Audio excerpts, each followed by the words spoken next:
Now, I've got way more than I need. This controls like 10 times its weight in oil. And it will not sink.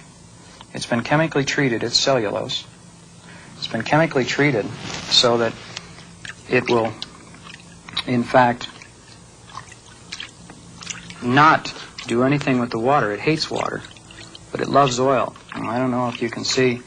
We have containment devices, and that's what we're going to use this with. Now, you can see that it's just taken a very little amount of this oil-absorbing product, which we call oil eater, to pick this up. Now, the nice thing about it is that after that oil spill is there, we have the system to do what I'm doing with my hand, and that's pick all this up.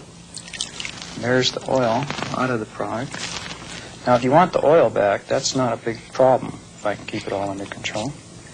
The oil will come out, and there we go, allowing it. I don't know if you can see. There you go. Now, what I've done is I quit my regular job, and I mortgaged everything I've got, and it's quite a risk to do this, but the product works. You can see it works. And when it goes, I'm going to make millions. It's compatible with a lot of other products and a lot of other systems that are on the market. So the money factor is the main thing. It's the kind of thing that when you see it, you want to take the risk. It's just that kind of thing. You know you're going to make a lot of money. You know, people talk to me and they'll say, yeah, but you're crazy. You don't have a job. You don't know where the next paycheck's going to come from. As a matter of fact, I think maybe I've got $10 in my pocket right now. But I don't worry about it because I get up in the morning and it's my world. I own it. I can sit back and say I'm losing, or I can sit back and say I'm winning. And I can go out and change the odds in my favor.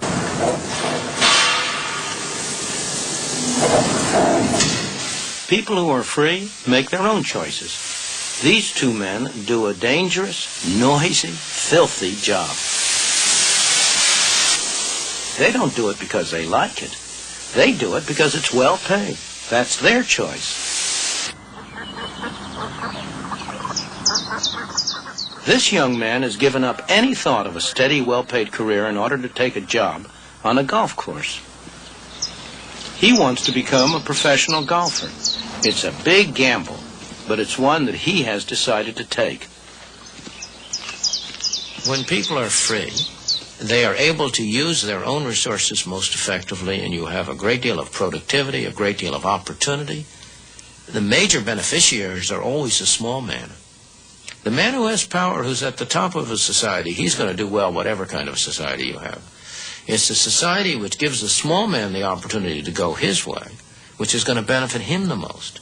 And that is why, if you ask, where in the world do ordinary people have the greatest opportunity for themselves and their children? It's not in Russia. It's not, on the other hand, in India. It's in places like the United States, like Hong Kong, like Britain, as it was. Not so clearly Britain as it is. For much of this century, the British have tried to use the law to impose equality, with very indifferent results. The failure of the drive for equality is not because the wrong measures were adopted, not because they were badly administered, not because the wrong people administered it. The failure is much more fundamental. It is because that drive goes against the most basic instinct of all human beings.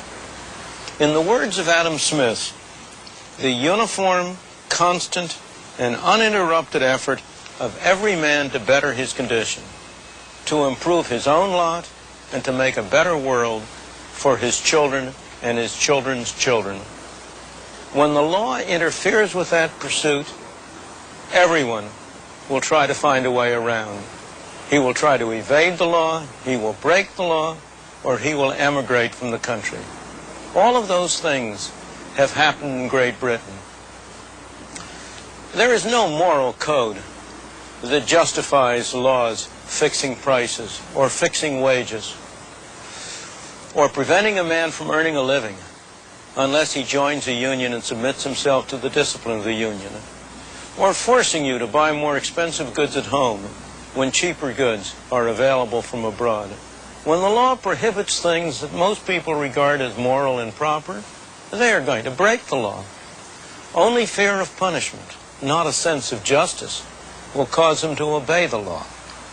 And when people start breaking one set of laws, there's a strong tendency for the lack of respect for the law to extend to all, even to those which everyone regards as moral and proper. Laws against violence, theft, vandalism. Hard as it may be to believe, the growth of crude criminality in Britain owes much to the drive for equality. In addition, that has driven some of the ablest, best trained, most vigorous people out of Britain, much to the benefit of the United States and other countries that have given them a greater opportunity to use their talents for their own benefit. And finally, who can doubt the effect which the drive for equality has had on efficiency and productivity? Surely, that is one of the main reasons why Britain has fallen so far behind its continental neighbors, the United States, Japan, and other countries, in the improvement of the economic lot of the ordinary man over the past 30 years. Everywhere and at all times, economic progress has meant far more to the poor than to the rich. Wherever progress has been achieved, it has relieved the poor from back-breaking toil. It has also enabled them to enjoy the comforts and conveniences that have always been available to the rich.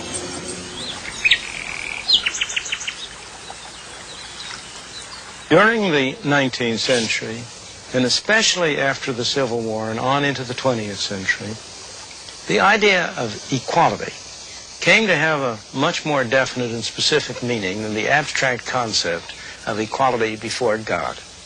It came more and more to mean that everyone should have the same opportunity to make what he could of his capacities, that all careers should be open to people on the basis of their talents, independently of the race or religion or belief or social class that characterized them.